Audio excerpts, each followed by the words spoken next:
नमस्कार, प्रमिलाज किचनमध्ये तुमचं स्वागत आहे। भजी सगळ्यांनाच आवडतात आणि इतक्या प्रकारची भजी असतात। कांदा भजी, बटाटा भजी, वांग्याची भजी, पनीर भजी। आज मी तुम्हाला गिलक्याची भजी दाखवणार आहे। चला तर बघूया गिलक्याची भजी किंवा घोसाळ्याची भजी बनवण्याकरता आपल्याला लागणार आहे एक गिलकं, अर्धी वाटी बेसन, हळद, लाल तिखट, ओवा आणि मीठ। आता जे गिलका आहे ना हे स्वच्छ धुवायचं, देठ दोन्ही बाजूनी कट करायचं आणि ते चकत्या करून घ्यायचं आहे। तर मी छान चकत्या करून मीठ लावून ठेवलेलं आहे। इथे मला वेळ लागणार होता म्हणून मी चकत्या करून ठेवलेले आहे। तर आता आपण हे बेसन मध्ये पाणी घालून घोटून घेऊयात आणि गाठी मोडून त्याच्यामध्ये हळद आणि हे सगळं टाकून घेऊयात।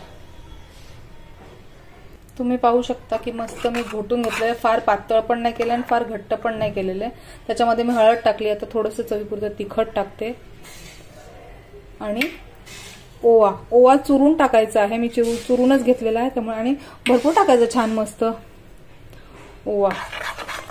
आणि याच्यातच आपण चवीप्रमाणे मीठ घालायचं। आता मी मीठ घालत नाही, अगदी थोडं घालणार आहे कारण मी ह्याला मीठ लावून ठेवलेलं आहे। आता काही लोकांकडे नाही का गिलक्याच्या भजी डायरेक्ट कट करतात आणि त्याची भजी करतात, ते मिठात लावून मीठ लावून नाही ठेवत। आता आमच्याकडे मीठ तिखट लावून ठेवतात, मी तिखट नाही लावलं, तिखट मी बेसनाला लावले, मीठ लावून ठेवलेलं आहे गिलक्यांना। आपण मस्त कालवून घेऊयात आणि आता तळण्याची तयारी करूयात। मी कढईत तेल तापत ठेवलेलं आहे आणि आता हे जे बेसन आपण घोटलेलं आहे ना याच्यामध्ये आपण ते जे कट केलेले गिलके होते ना ते टाकून घ्यायचे, सगळे मस्त कालवायचे छान आणि एक एक करून भजी सोडायचे। इतके टेस्टी होतात ना ते भजी गिलक्याची, सेम आपले कांदा भजी वगैरे होतात ना तशीच। प्रत्येकाची चव साहजिक वेगळीच असते, प्रत्येक भज्याची इंडिव्हिज्युअल असते। आता तेल तापलं की आपण एक एक भजी सोडून घेऊयात। तेल तापलेलं आहे, मी एक भजी टाकून बघणार आहे, चव घेणार आहे आणि मग मीठ ऍडजस्ट करून बाकीचे टाकणार आहे।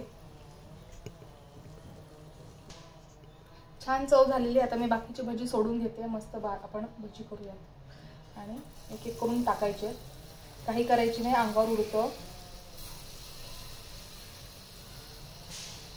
एकदम दोन तीन टाकायची, घाई करायची नाहीये, नाहीतर ते चिटकतात पण ती भजी आणि वरतून ते छान पण नाही लागत। मस्त एक एक सोडून घ्यायचे आपण। बघू शकता मस्त फुटतात भजी, एकदम छान होत आहेत। आपली गिलक्याची भजी मस्त तयार होत आहेत। ह्याच्यासोबत मस्त मिरच्या तळलेल्या एकदम छान लागतात।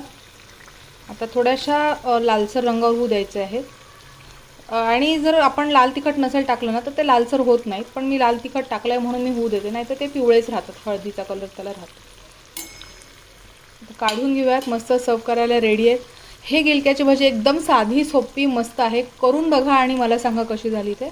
मी आता सर्व करते आणि तुम्हाला दाखवते। छान मस्त गिलक्याची भजी रेडी आहेत खायला, करून बघा आणि मला सांगा कशी लागतात ते। थँक्यू।